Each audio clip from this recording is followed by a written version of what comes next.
Hi, everyone. Welcome to Resourceful Humans, the podcast for HR professionals. I am your host, Corey Haber, and I have here with me Ira and Rachel. They are both fantastic virtual networkers, so I wanted to bring them on to give us some pro tips on kind of what to do, what not to do, and why everyone should be a pro at virtual networking. So thanks for coming on today, Ira and Rachel. It's great to have you. Thank you for having us. Yeah, thanks for having us. It's cool. I like Rachel and I like you, so for me, I like Ira and I like Corey. Well, I like both of you.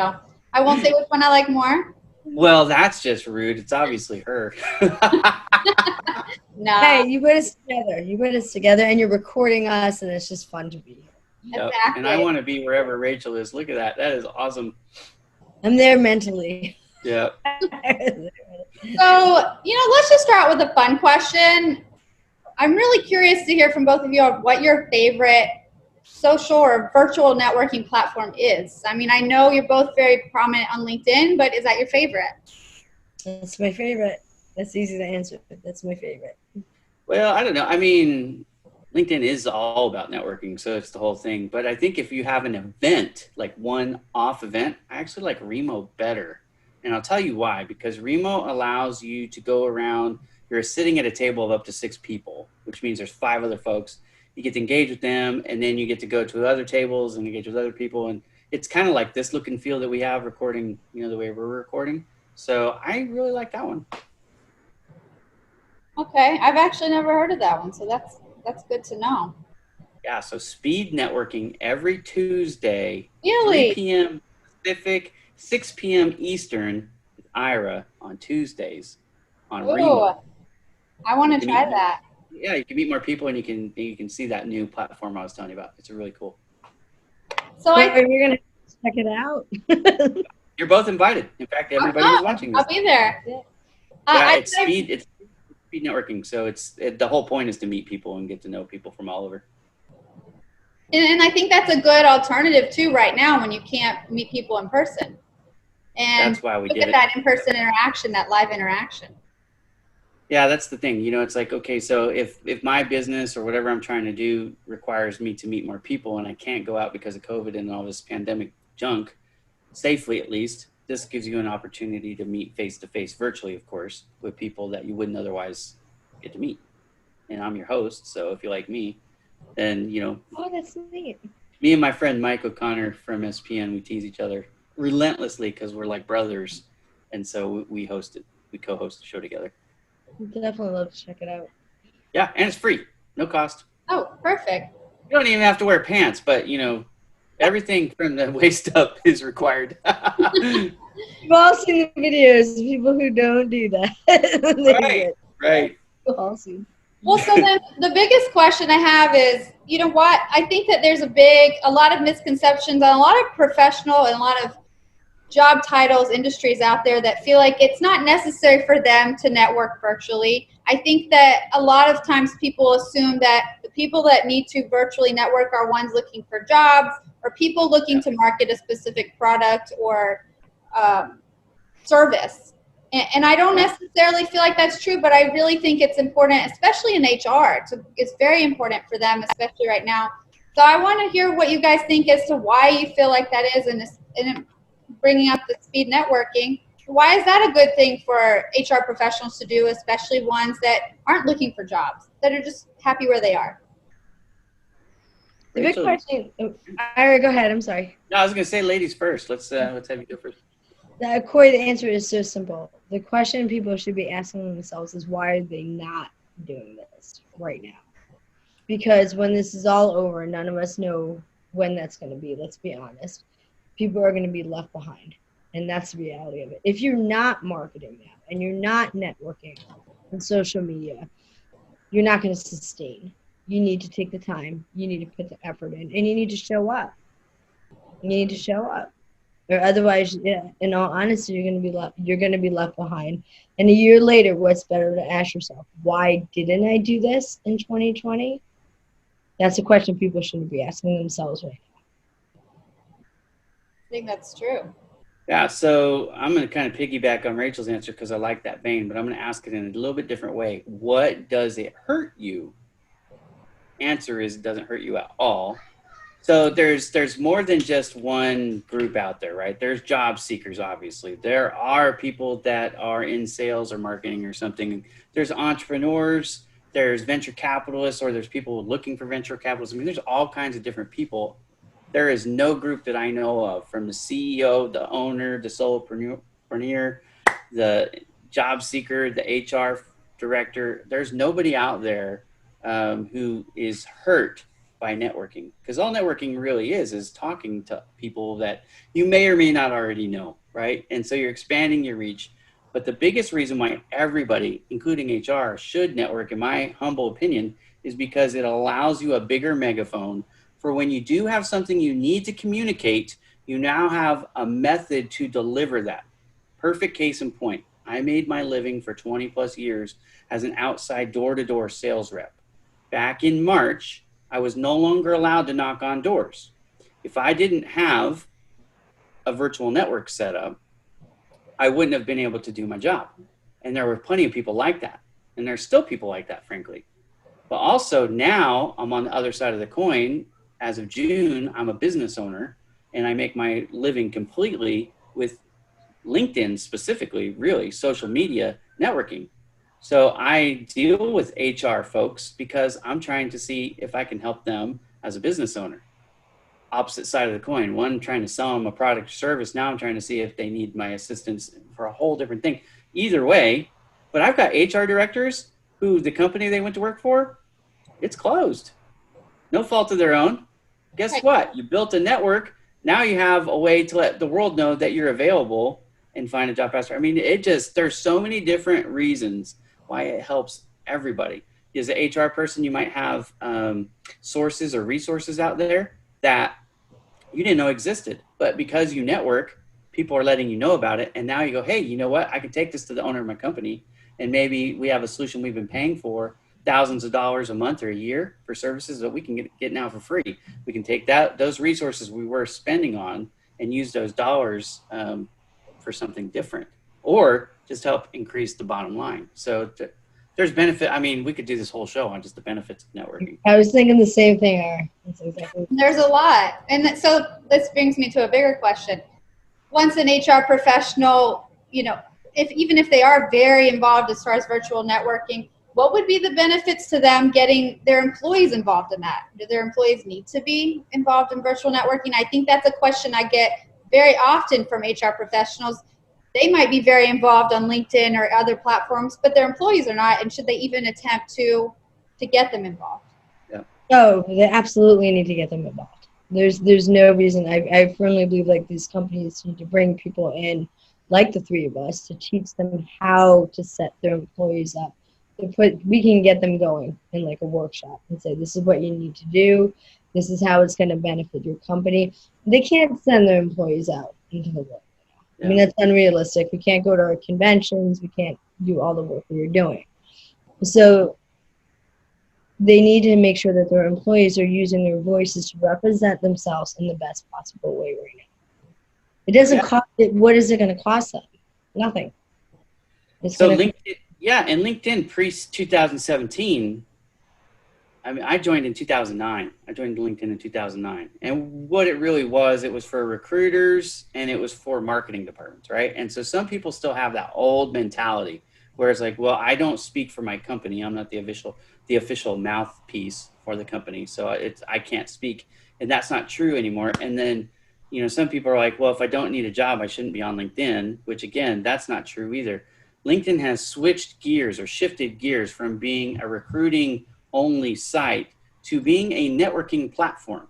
And so the emphasis has gone from business pages and recruiters to, I hate to say everyday Joes, but it's everyday Joes. So your whole staff, as long as they're representing themselves kindly and professionally, can help your business in all facets, to just get awareness out about your brand, what you guys do, but also to build relationships, because the most important thing about all this is relationships. I would have never come on the show, Corey, if we weren't friends, because I get asked to be on podcasts about 3 times a day, and I can't do them all. You know what I mean? I'm I'm doing honored this to one have you. because you're my friend. Well, if we didn't network together, you know what I mean? You would have missed it on that.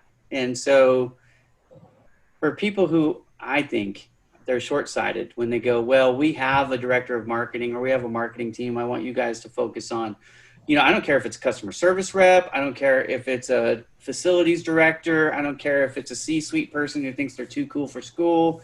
Everybody should be on LinkedIn. And not only should they be on LinkedIn, they should be active on LinkedIn, making comments. Yes. You don't have to be the world's smartest person to be Like kind. being invited to a party and standing in the corner the whole time. It's pointless. Yep. But Be that's a social. valid point. Be social on social media.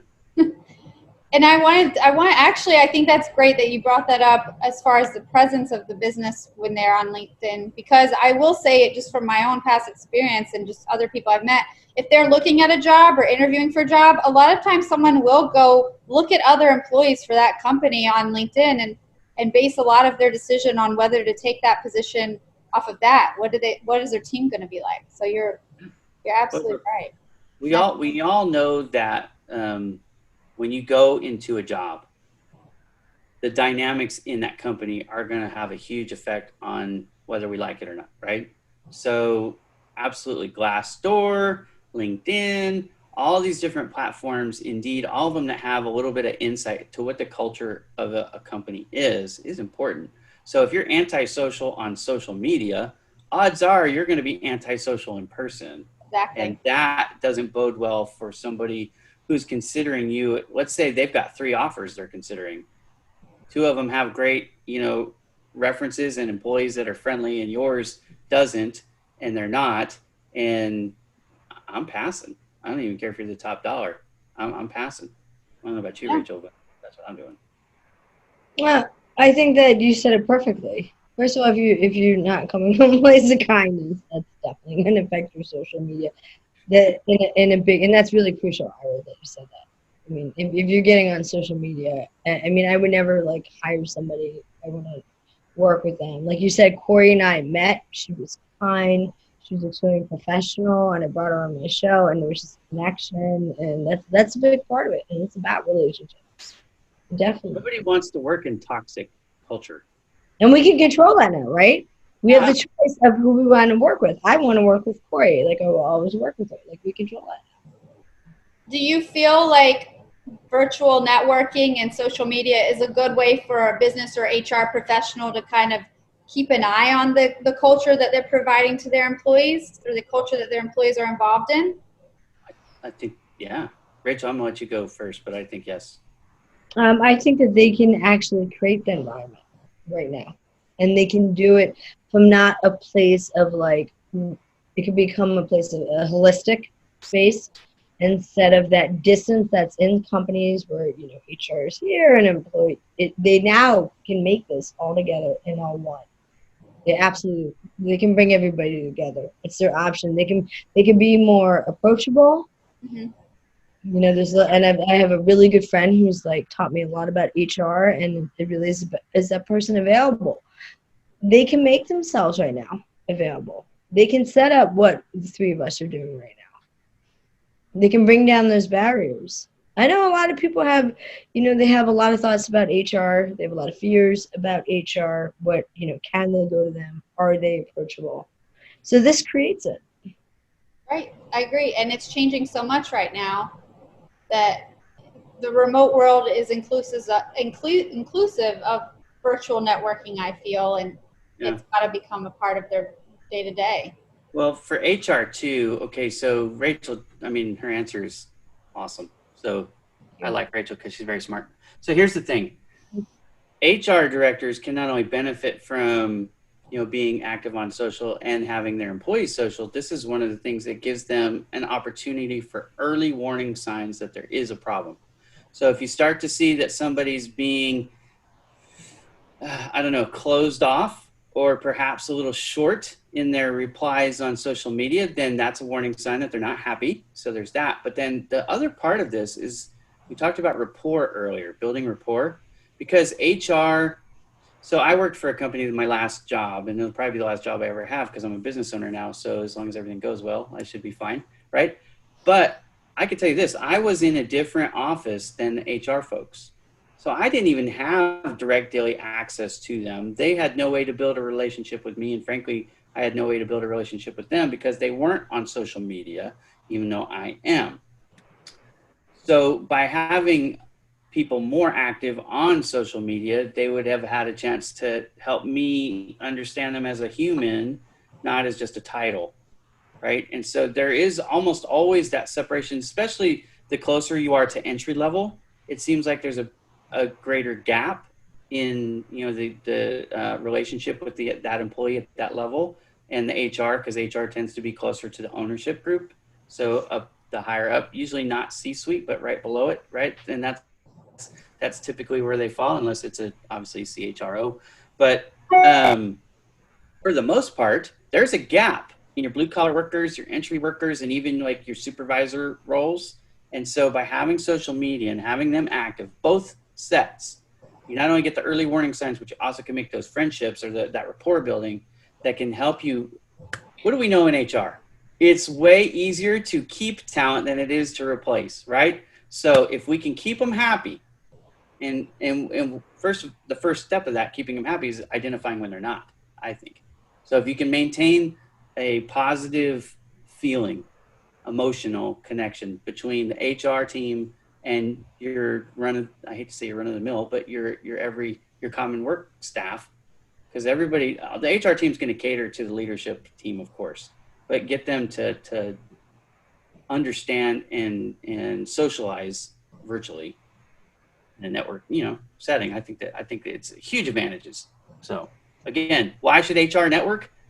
You want to retain your top talent. You don't want them to leave. That's a good. Not that, Ira, they need to check in, right? Yeah. It's really important right now. I mean, I know people who, like, their companies haven't checked in with them, this whole time, and like that's, and so if they're getting in a conversation, they're seeing the employees and they're seeing, hey, Corey, how are you doing today? How's your family? How's everything? Ira, how are you doing? How's your family? Well, and I'll tell you what, conversation change everything for them. Imagine this scenario instead. They reached out to you and said, hey, I noticed your daughter just had her 18th birthday and she's getting ready to go to college. How are you feeling? You doing okay? You know what I mean? Like, now they actually give a crap about you. Right. It's a huge difference between, hey, how's your family doing right now, and them asking a specific question. They just learned, and all they really had to do was just go peruse through my social media profile to know that I'm heartbroken. My little girl's tearing my heart out because she's leaving to Florida tomorrow. Oh, they aren't remote? No. Yeah, they're actually going to school. So wow. I'm not happy, Bob. You can move there with her. No, because I have all these other kids that don't want to leave. You know what I mean? That's true. What school is she going to? She's going to Pensacola Christian. I think it's Pensacola. It's PCC, Pensacola Christian College, or something like that. It's in Florida, so it might as well be on Mars as far as I'm concerned, because I can't drive there. Aw. Yeah, it's my first. So I have an older son who's already in school. In fact, he's going to be a junior this year. But it's different with boys and girls, right? So this is the first girl leaving me, and now I got my youngest is saying she wants to go to Paris. Whoa. I don't know. My kids are crazy. But she's You have 6. more time with her, though. I got time to convince her that Paris is the devil. Oh, no. There's a Paris, Tennessee, so you could just send her there. The same. I live 10 miles from a town called Paris right here. And she's like, no, Dad, the real. She says, no, Dad, the real Paris. Oh, the real one. So then, okay. I can put the commentary on that. I guess my biggest question then is, and I think most people have this, if they're not very involved in virtual networking, and a lot of people aren't and don't know why they need to be, but now that we've established how much they need to be, how does someone get started? What platform do they go to? How do you get started making those quality connections and building relationships? And how do you find ways to connect with people of similar interests? In order for they have to decide what's their purpose, right? What is the message that they're putting out into the world? Second of all, they also need to decide, am I going to be surrounding myself with professional people or not? And that's why I choose LinkedIn. I choose to be around professional people. So that's, and I'm not saying that other What social she's media. saying is drama free. That's right. Yeah, yes, I am saying that. So if they're you know, if they're looking for like that reason and that space, I mean, if they gave the employees options, but if they want to, okay, let's say this, if they want to raise the bar on their social media and they're like giving a couple of options and said, look, you know, you're going to use Facebook and Instagram for, you know, friends and family. When we're talking about the business and we're talking about professionalism, this is your space. I'll say this too, and Rachel started out this way, so it's good. You need to always consider where you're trying to get to, right? So HR folks, I'm going to presume for the most part, are trying to find professionals. You need to be on LinkedIn.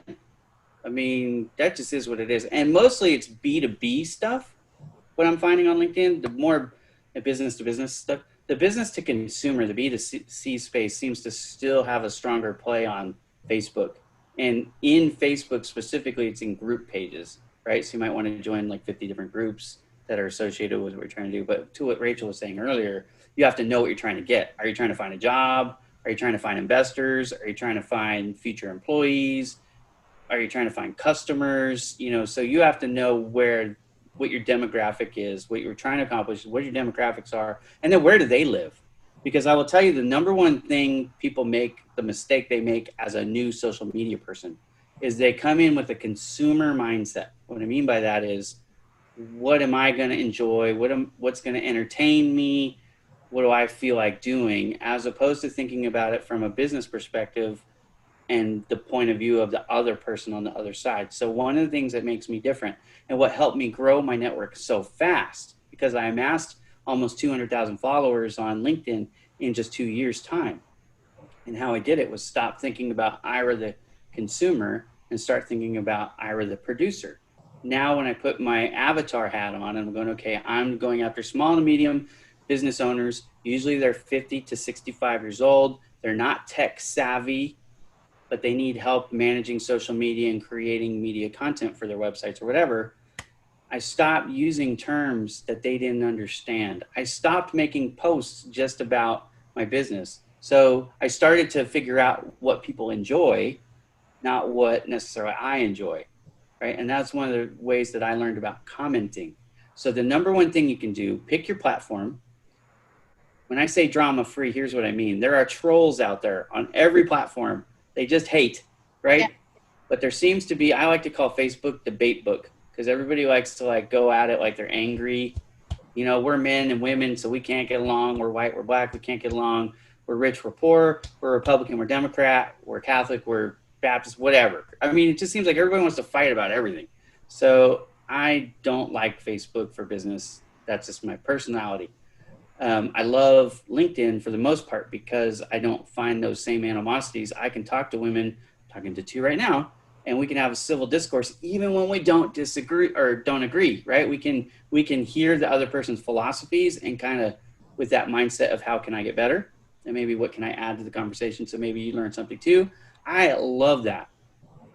The other thing is most people's business pages are going to share LinkedIn profiles, not Facebook profiles. So there's a clue too.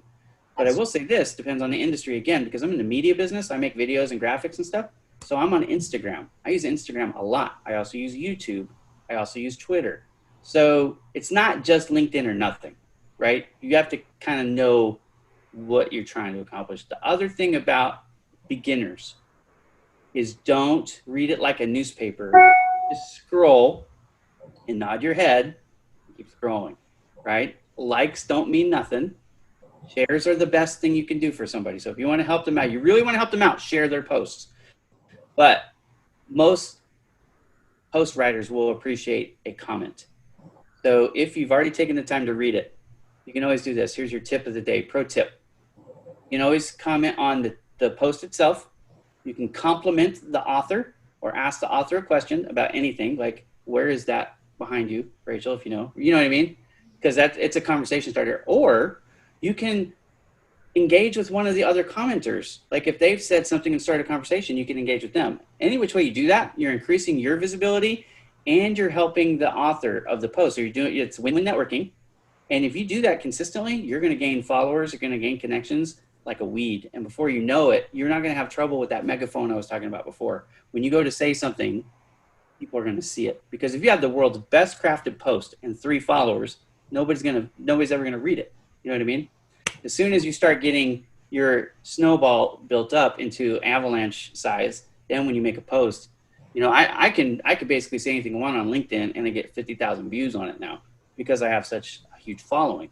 But it wasn't like that always. I had to build up that. So think about it from 2 points of view. Big picture, what am I trying to accomplish? And also think about it from the long game. Like it's not about today. It's about, you know, every day. This is a marathon, not a sprint.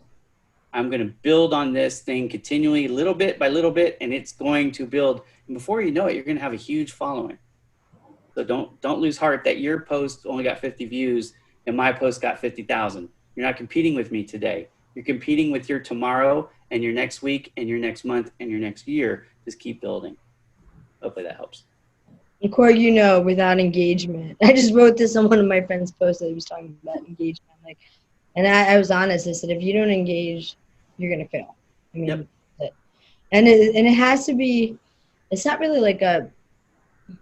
If you come, I'm gonna say this because this really is the key, and you see it, and you know exactly what I'm talking about. If you are just taking from this platform and you're not giving, you're doing it wrong. Yep. You need to give.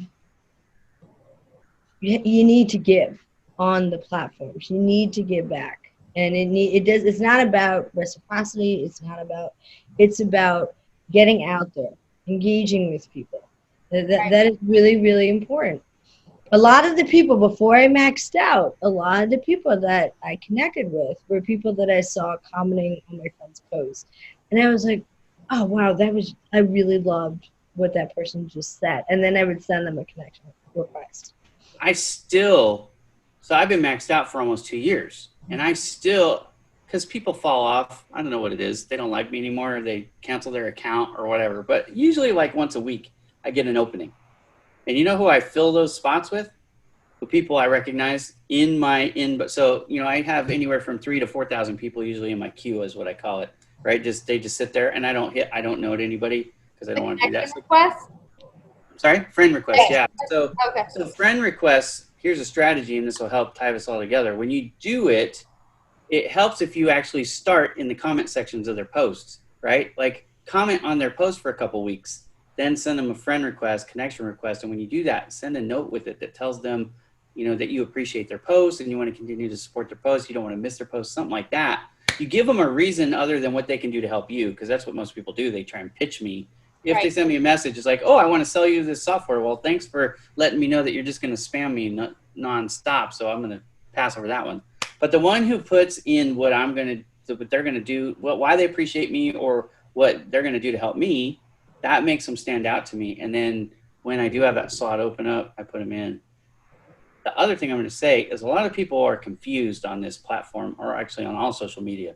They think that content is king, and it isn't. On social media, engagement is king.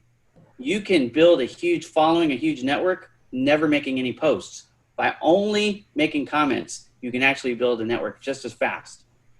If I had to pick only being able to comment or only being able to make posts, I would pick the comment every time. And I'll outpace anybody who wants to argue with me. We can have a contest. We'll see who can gain more followers in a week. I'll do nothing but comment. You do nothing but post. Because if you make a post and never comment, you come off as being arrogant, right? Like Rachel said, you take. I'm too good to acknowledge you. You know what I mean? It's the complete opposite. Social media, the post is just a conversation starter. The best part of the post is the comment section. Mm-hmm. So, you know, when we make posts, we're just trying to get you to say hi. We want to talk to you. We have a message we're putting out, right? Right.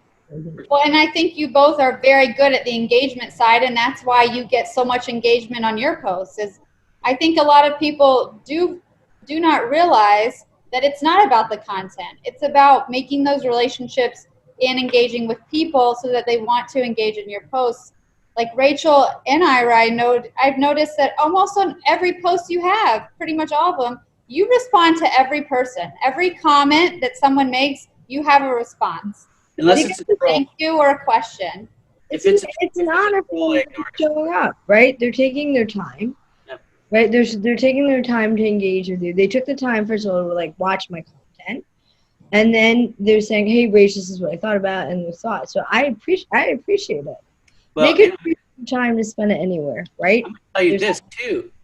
I've noticed with Rachel, and I like this about Rachel, and I do the same thing. Like when somebody tags me in a post, and I'm engaging in that post, because I first of all, to be fully transparent, I don't see most of my tags because I get tagged 1,000 times a day.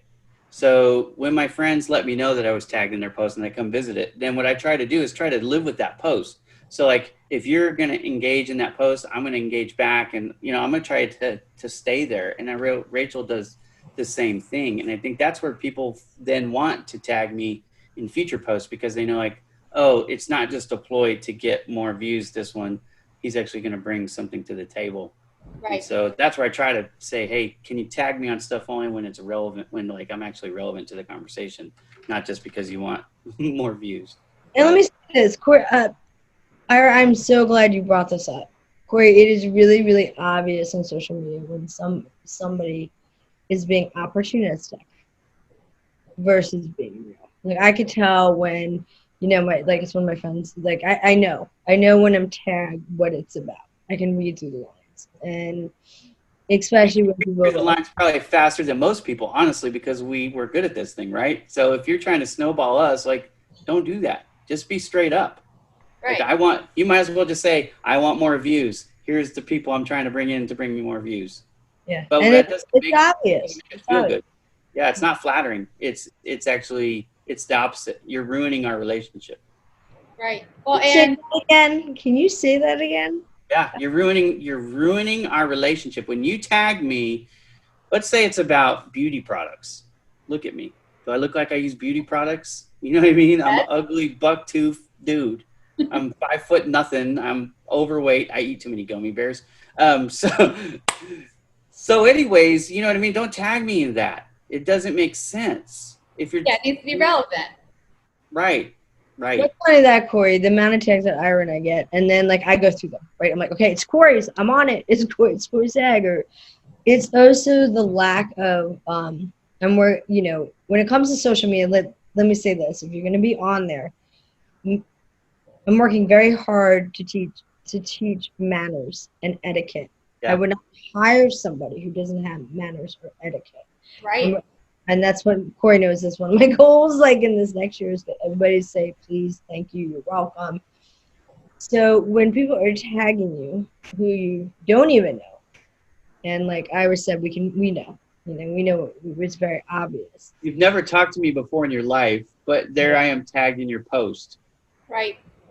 Well, I mean, that happens to me, so I can't even imagine how much that happens to you two. And it's almost like they're trying to use you, and not in the sense, and instead it should be, hey, they're my friend, I want them to see this post. Not, hey, I want them to come and comment or like it to gain more views. That shouldn't be what it's about. In full disclosure, a lot of them will get mad at us if we don't respond. Like they're put off. Like, oh, I took the time to tag you, couldn't even give me a like or a comment. It's like, first of all, do you know how many people do that to me every single day? I can't keep up with them. My notifications have not worked on LinkedIn for a year and a half. Really? Oh yeah, because I have 182,000 followers right now on LinkedIn. I mean, I promise you, if you come and look if I share my screen and open it up, I get 99 notifications every second. It's ridiculous. It's a full-time job. It quit working. Between the private messages and the tags and hashtags, and then by the way, I manage a bunch of different business pages on LinkedIn too, and I get notifications for those. So you just can't. But the audacity of somebody who's never talked to you, never made a comment, nothing like that, to tag you in their post and then just expect that you're going to come because, I have 182,000 followers, then I owe it to them to respond somehow. It's like, no, dude, I owe it to my family to feed them. That's what. And I would say this, Ira, and when they don't say thank you. Oh yeah, and that never comes. That's a pet peeve. Yeah, and they, like Ira and I, we show up and we say, we're there to support people and to help people. But then and you heard me do a big post on this court. It comes down to attitude of gratitude over attitude of entitlement. I can absolutely tell when someone is coming from a place of gratitude and when they're coming from a place of entitlement. I'll tell you another thing. I can read through it, Corey. If they want you to comment on their posts, tell me how much more likely you are to go if you've seen them in your posts. Like, dude, are you completely dumb? Because it shouldn't take a rocket scientist to figure out that if you want me to engage with you, then you need to reciprocate. And really, you should probably do it first, because a comment from Ira or Rachel is not the same as a comment from somebody who has no network. I'm just going to be like blunt, okay? Right. So if you want me to come do one comment on yours, which is going to bring 20, 30,000 people now, right? Because that's what happens. Let's just be honest. I bring a wave. Whenever I make a comment or even a like on somebody's post, they notice it.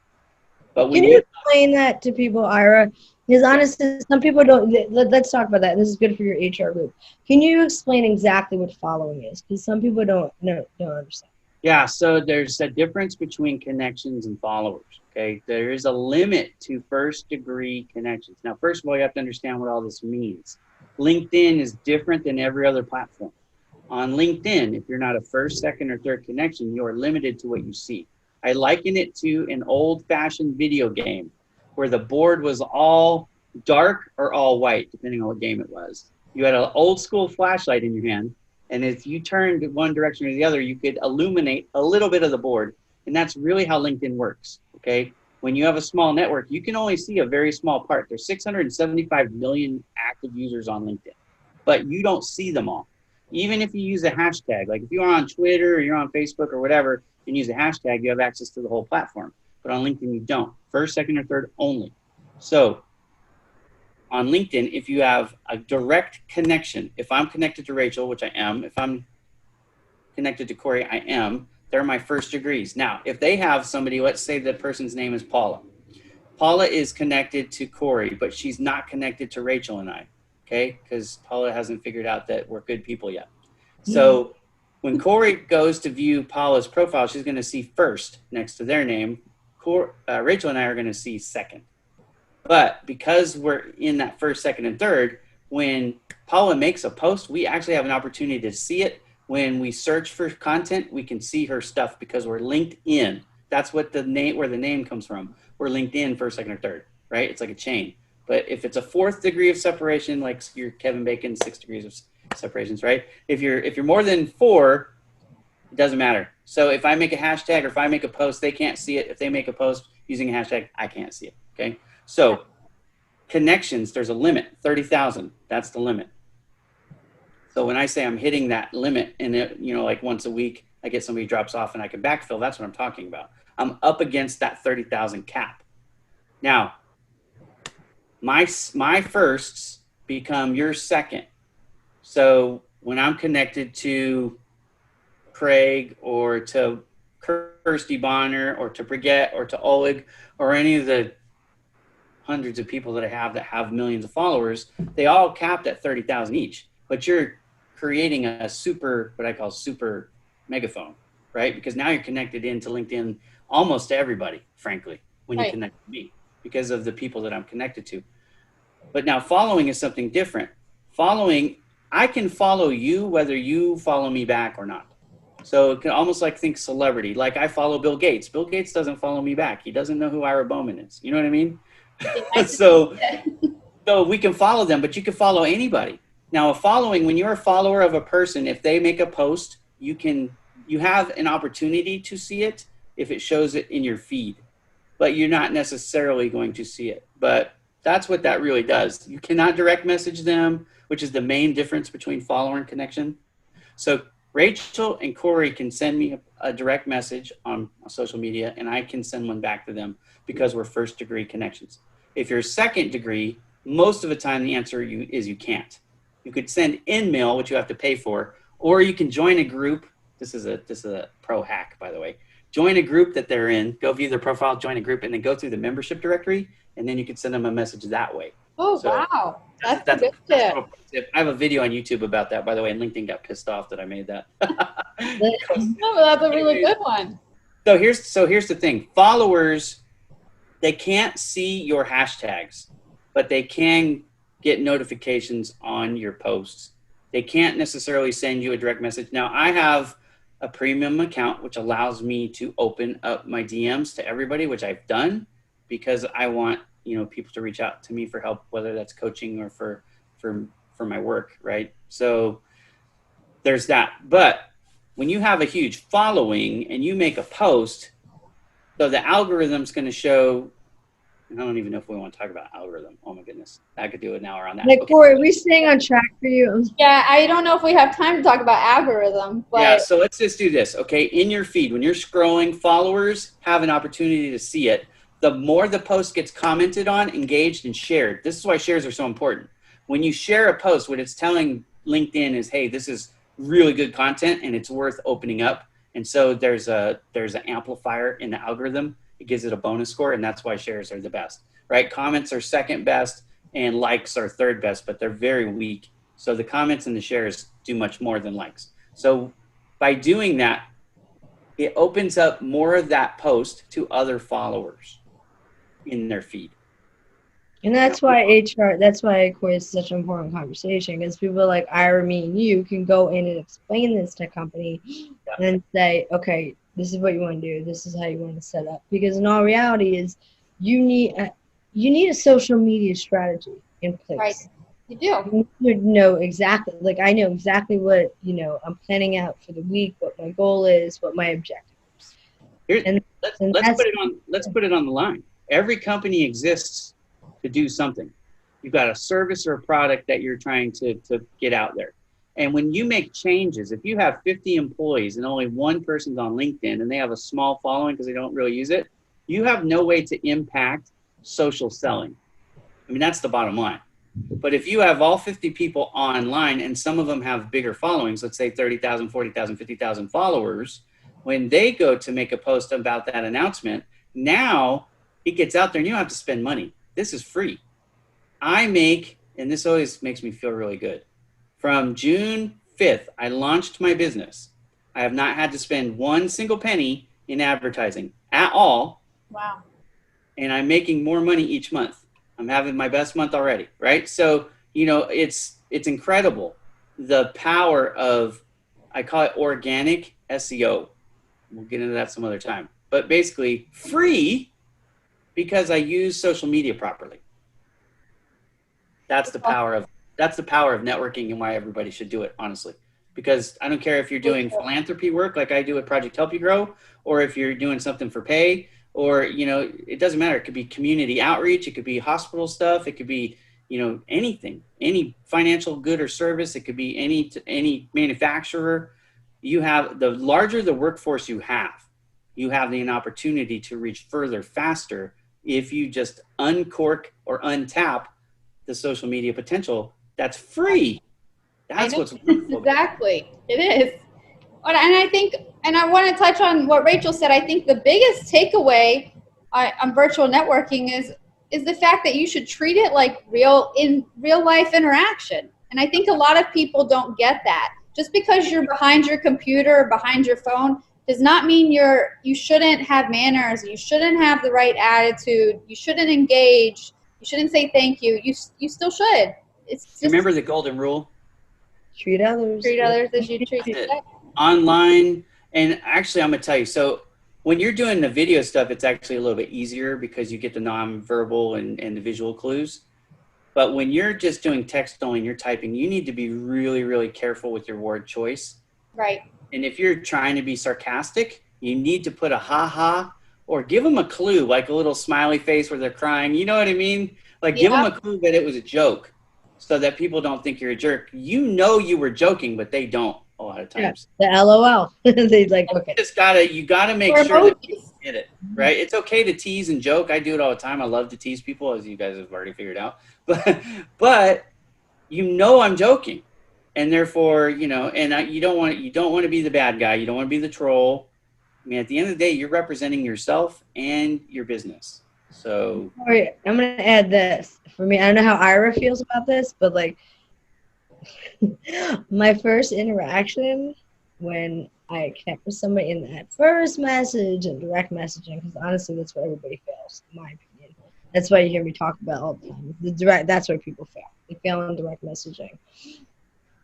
The first impression is everything to me. extra Just request. like we walked into cocktail hour, three of us, and I went up and said, "Hi, Corey. My name is Rachel Beck." And then, or Ira, hi, my name is. We would introduce ourselves. We Yep. would be polite. Yep. So that is another part of social media that people are not there. You have the ability to either help your career or hurt your career. I would never do anything to damage my career. Could you imagine, Rachel, me walking up to you in a cocktail party or a networking event? We're at the bar, hotel, whatever, the Hilton. Yeah. We've all been there, right? That's what we used to do all the time. I walk up to you. I don't know anything about you. I see your name tag, Rachel, and I go, "Hey, Rachel, my name's Ira. I see you work for a fill in the blank company, and I make websites for a living, and I'd really like to make your website. Would you like to buy a website today? I don't know anything about you. I didn't even take a breath to let you say hi back. I just went straight to pitch. People, do not pitch. So I'm going to give you another pro tip. And I made a mistake. In the very beginning, Ira, when I started, I didn't understand that, and then I learned. And I paid it forward to my network to say, "Hey, don't make this mistake. Don't sell." I'm gonna be honest. When I was young in my 20s, I used to think the whole point of the networking events, the in-person networking events, was to run around the room and get everybody's card. If I left with everybody's card, I thought I was victorious. Oh, now I know it's the my exact biggest opposite. pet peeve that people If I leave with 3 cards or 5 cards, but I could tell you everything about that person, like, I can call them on the phone, I can ask them about their wife, their kids, their hobby, where they went to school, those kind of things, then I feel like I won. So here's what I tell people networking. I don't care if it's virtual or if it's in person. Same rule applies. Make friends, not pitches. Use your posts to advertise what you do. Use your comments and your DMs to ask about people and to be social. Well, I think that's the best advice you can give. And I don't think a lot of people understand that, but hopefully they do now. So yeah. I really appreciate the two of you coming on. It was great. I even learned some things that I haven't learned from you before. So I really think this is beneficial. What? I'll send you a bill later. Send me a bill later. Honestly, Corey, I would support you anyways. If you let's just make this a series, I would jump on with you because people need help. They do.